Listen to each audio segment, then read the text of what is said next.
we've got stunning new twists in the sex scandal that brought down David Petraeus, the head of the CIA. Just 3 days ago, his resignation shocked Washington, shocked that country. A storied former four-star general in charge of our nation's secrets admitting to an extramarital affair with the woman who penned his biography. His ultimate undoing, though, a simple email cyber trail. So here's ABC's senior foreign affairs correspondent Martha Raddatz with the latest. When General David Petraeus granted Paula Broadwell exclusive and extraordinary access to pen his biography, he likely never imagined it would lead to his downfall. But tonight, his reputation is sullied, the FBI is under scrutiny, and agents have descended on Broadwell's home to gather more material. Material Broadwell is now willingly providing them in this increasingly strange scandal.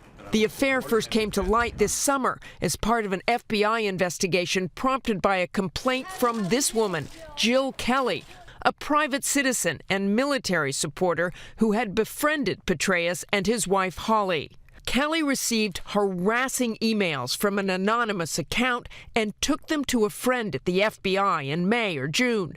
The Bureau obtained a court order and electronically traced the accounts to Petraeus's biographer. Broadwell eventually turned her computer over to the FBI, where they were stunned to discover hundreds, if not thousands, of emails, some salacious, between Petraeus and Broadwell. And the FBI, that's why they call it a preliminary investigation, and realized they had General Petraeus caught up in this in some form or fashion. And then that really caused them to take it all the way through to see what they really had. So many questions remain about how and when the affair began and who the woman behind it all really is. Paula Broadwell was exceptional. High school valedictorian, homecoming queen, West Point cadet, rising to a lieutenant colonel in the Army. Married with 2 young sons, she approached Petraeus about research she was doing as a graduate student at Harvard. And I went up to him and said, "You should really read it." And he was kind enough to indulge me and take the paper and give me his business card. That research eventually led to the unprecedented access to the general while he was commanding forces in Afghanistan. Broadwell took 6 trips she described as embeds with the general. You know, it's not a hagiography. I'm not in love with David Petraeus. Retired Lieutenant Colonel John Noggle is a close friend who has known the celebrated general for 25 years. Were you surprised at the access? I was surprised at the access. My friends who were there tell me that she had extraordinary access and that it worried them, it concerned them. Welcome. Thank you. It's a pleasure to be here. Broadwell embarked on a publicity tour promoting the book. It's now clear the affair was ongoing at that time. She spoke about Petraeus on The Daily Show with Jon Stewart. You're a runner, and he, to get to know him, he wanted to run with you. So you ran together. I thought I'd test him, but he was going to test me, and it ended up being kind of a test for both of us since we both ran pretty quickly. But that was the foundation of our relationship. Broadwell also got to know Petraeus' wife, Holly. They were both in the front row, just seats away from each other during his CIA confirmation hearing.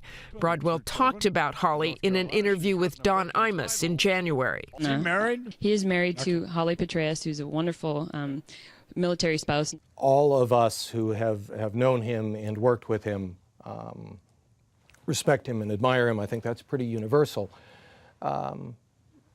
None of us, I don't think, other than Paula, would have presumed to speak for him in that way. Controversy over how the FBI has conducted its investigation has engulfed Washington. Why did the FBI and Attorney General Eric Holder wait until just this past Wednesday to alert the White House, notably after the election?